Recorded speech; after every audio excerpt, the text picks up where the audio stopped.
একটি মীন রাশির কন্যার কাহিনী। কলকাতার এক পুরনো গলির শেষে একটি ছোট্ট বইয়ের দোকান, নাম স্বপ্নের পাতা। দোকানটা চলে শ্রীময়ী চট্টোপাধ্যায়ের হাত ধরে। শ্রীময়ী, বয়স 25, স্বভাব মৃদু, চোখে সব সময় স্বপ্নে ছায়া। সে এক মীন রাশির মেয়ে, হৃদয়টা যেন সমুদ্রের মতো গভীর, আর মনটা চাঁদের মতো রূপালী ও রহস্যময়। ছোটবেলা থেকেই তার এক অদ্ভুত ক্ষমতা ছিল, সে যখনই কারো হাত ধরে তাকাত, তার ভবিষ্যতের আবছা ছবি যেন চোখের সামনে ভেসে উঠত। মায়ের বলা গল্প, তুই মীন রাশির জাতকী, তোর রক্তে জ্যোতিষের অভিশাপ আর আশীর্বাদ দুটোই রয়েছে। 2 একদিন বিকেলে বইয়ের দোকানে ঢুকে এক যুবক, উচ্চতা মাঝারি, চোখে কালো চশমা, হাতে কয়েকটা পুরনো কবিতার বই। তার নাম ঋদ্ধিমান সেন, একজন তথ্য প্রযুক্তি সংস্থার কর্মচারী, কিন্তু কবিতা ও গানের প্রতি অগাধ ভালোবাসা। তার চোখে ছিল গভীর দুঃখ, যেন হারিয়ে গেছে জীবনের অর্থ। ঋদ্ধিমান বলল, আপনার দোকানে মহাপৃথিবী প্রথম সংস্করণ আছে শুনে এলাম। শ্রীময়ী মাথা নেড়ে বইটা এগিয়ে দিল। বইটা হাতে নিয়েই হঠাৎ এক বিদ্যুৎ চমক যেন ছড়িয়ে পড়ল তার শরীরে।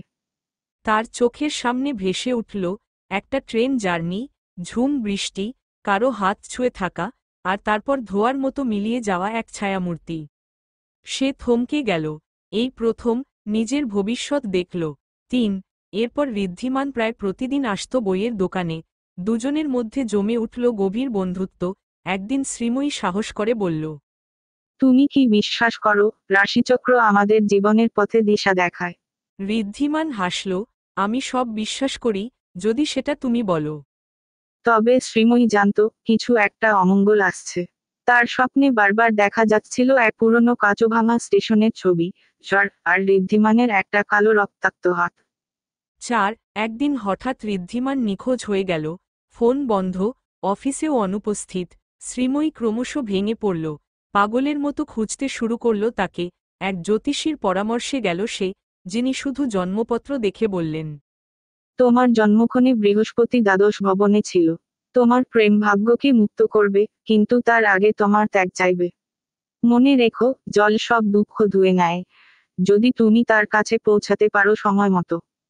5 শ্রীময়ী মনে করল সেই স্বপ্নে দেখা ট্রেন স্টেশন। গঙ্গার ধারে এক ছোট্ট স্টেশন, বাবুঘাট। সেখানে ছুটে গেল সে। সময় তখন রাত 10:30।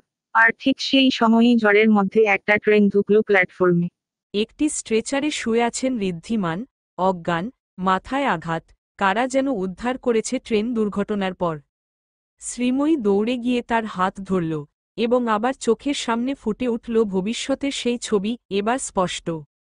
ঋদ্ধিমান ধীরে ধীরে চেতন ফিরে পেল, তাকে দেখে শ্রীময়ীর চোখ ভিজে উঠল। 6 কয়েকদিন পর হাসপাতালের ছাদে বসে ঋদ্ধিমান বলল, তুমি আমার জীবনের সবচেয়ে অলৌকিক প্রমাণ, তুমি না থাকলে আমি হয়তো বাঁচতাম না।